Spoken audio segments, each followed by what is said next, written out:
नमस्कार। आज हम बात करने वाले हैं भारत के एक ऐसे इंजीनियरिंग कमाल की जो दुनिया के सबसे मुश्किल इलाकों में से एक में बनाया गया है। तो चलिए शुरू करते हैं इस कमाल के पुल की कहानी। जरा कल्पना कीजिए एक ऐसी जगह की। ये है भारत का उत्तर पूर्वी सीमांत क्षेत्र। यहाँ ऊंचाई इतनी ज्यादा है कि हवा में ऑक्सीजन तक कम है और मौसम का तो कोई भरोसा ही नहीं। और इन्हीं ऐसे मुश्किल हालात के बीच एक बहुत ही असाधारण चीज बनाई गई। सोचने वाली बात है ना कि इतनी खतरनाक जगह पर भारत ने एक विशाल कंस्ट्रक्शन प्रोजेक्ट शुरू कर दिया। हजारों मजदूर, भारी भरकम मशीनरी सब वहां पहुंच गए। सवाल ये उठता है कि आखिर ऐसा क्या बन रहा था जिसके लिए इतने बड़े बड़े रिस्क उठाए गए। तो इस पुल का असली महत्व समझने के लिए ना हमें पहले ये समझना होगा कि वो जगह असल में है कैसी, वहाँ के ज्योग्राफिकल चैलेंजेस क्या थे। ये कोई ऐसा वैसा इलाका नहीं है। यहाँ का करीब 90% हिस्सा सिर्फ पहाड़ों और चोटियों से भरा है। एक गांव से दूसरे गांव जाना हो, या बच्चों को स्कूल पहुंचाना हो, या फिर किसी बीमार को हॉस्पिटल ले जाना, ये सब किसी जंग लड़ने से कम नहीं था। हालत ये थी कि कई जगहों पर तो लोगों को रस्सियों के सहारे नदी पार करनी पड़ती थी। तो इस नामुमकिन से लगने वाले चैलेंज का जवाब क्या था? वो था ढोला सदिया पुल, जिसे हम भूपेन हजारिका सेतु के नाम से भी जानते हैं।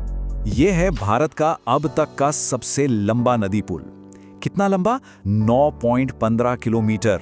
जरा सोचिए इसके स्केल के बारे में। ये पुल सिर्फ दो किनारों को नहीं, बल्कि एक तरह से दो अलग अलग दुनियाओं को आपस में जोड़ता है। और इसकी ताकत की बात करें तो ये पुल इतना ज्यादा मजबूत है कि इस पर एक साथ 100 से भी ज्यादा भारी भरकम ट्रक आराम से गुजर सकते हैं। ये अपने आप में इसकी जबरदस्त इंजीनियरिंग को दिखाता है। और इसका असर तो देखिए, फौरन दिखने लगा। जो सफर पहले 6 से 8 घंटे ले लेता था, वो अब 1 घंटे से भी कम में पूरा हो जाता है। ये वाकई में एक क्रांतिकारी बदलाव था। तो सवाल ये है कि ये जो नामुमकिन सा काम था, ये आखिर पूरा कैसे हुआ?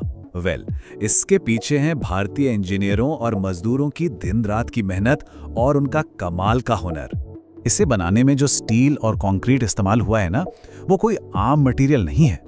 उसे खास तौर पर डिजाइन किया गया है ताकि ये पुल तेज हवाओं, बदलते तापमान और ब्रह्मपुत्र के शक्तिशाली बहाव जैसी हर चुनौती को आराम से झेल सके। और इसकी बनावट इतनी जबरदस्त है कि ये पुल 6.8 की तीव्रता वाले भूकंप के झटके भी सह सकता है। सोचिए, इतनी ऊंचाई पर और इतने मुश्किल हालात में ऐसा कुछ बना पाना कितना बड़ा चैलेंज रहा होगा, जिसे हमारे इंजीनियर्स ने पूरा कर दिखाया। अच्छा, ये सिर्फ एक मजबूत पुल ही नहीं है, ये एक स्मार्ट ब्रिज भी है। इसमें लगा है इंटेलिजेंट ब्रिज मॉनिटरिंग सिस्टम। ये क्या करता है? ये पुल पर लगे हुए सेंसर्स के जरिए हर छोटी बड़ी हलचल और हवा की रफ्तार पर 24 घंटे नजर रखता है। ये सिस्टम जो है रियल टाइम में पुल की हेल्थ को मॉनिटर करता है, बिल्कुल वैसे ही जैसे कोई मॉनिटर किसी इंसान के दिल की धड़कन पर नजर रखता है। अगर पुल के स्ट्रक्चर पर जरा सा भी ज्यादा दबाव पड़ता है ना, तो कंट्रोल रूम में फौरन एक अलर्ट चला जाता है। तो ये जो ढोला सदिया पुल है, ये सिर्फ एक इंजीनियरिंग का नमूना नहीं है। इसके पीछे एक बहुत गहरी, एक बहुत बड़ी स्ट्रेटेजिक सोच भी है। देखिए, इसके 2 मकसद हैं। एक तरफ तो ये आम लोगों के लिए एक लाइफलाइन है जो दूर दराज के गांवों को जोड़ता है, और वहीं दूसरी तरफ ये भारत की सुरक्षा और हमारी सेना के लिए एक रीढ़ की हड्डी बन चुका है। किसी भी संकट के समय में ये पुल सेना के लिए एक फास्ट रिस्पांस लाइन की तरह काम करता है, जिससे कुछ ही मिनटों में टैंक और जरूरी सामान असम से अरुणाचल तक पहुंच सकता है। इस एक पुल ने सिर्फ दूरियां ही कम नहीं की हैं, बल्कि इसने पूरे नॉर्थ ईस्ट इंडिया की तस्वीर ही बदल कर रख दी है। अब किसानों की फसल सीधे बाजार तक पहुंच रही है। छोटे छोटे कस्बे मिनी इंडस्ट्रियल हब बन रहे हैं और लोगों की औसत आमदनी कई गुना बढ़ गई है। और तो और, भारत सरकार अब इस पूरे कॉरिडोर को एक ब्रह्मपुत्र इकोनॉमिक बेल्ट के तौर पर डेवलप करने की तैयारी कर रही है। आगे का विजन और भी बड़ा है। सरकार की योजना है कि इस इलाके को एडवेंचर और इको टूरिज्म का एक बड़ा सेंटर बनाया जाए।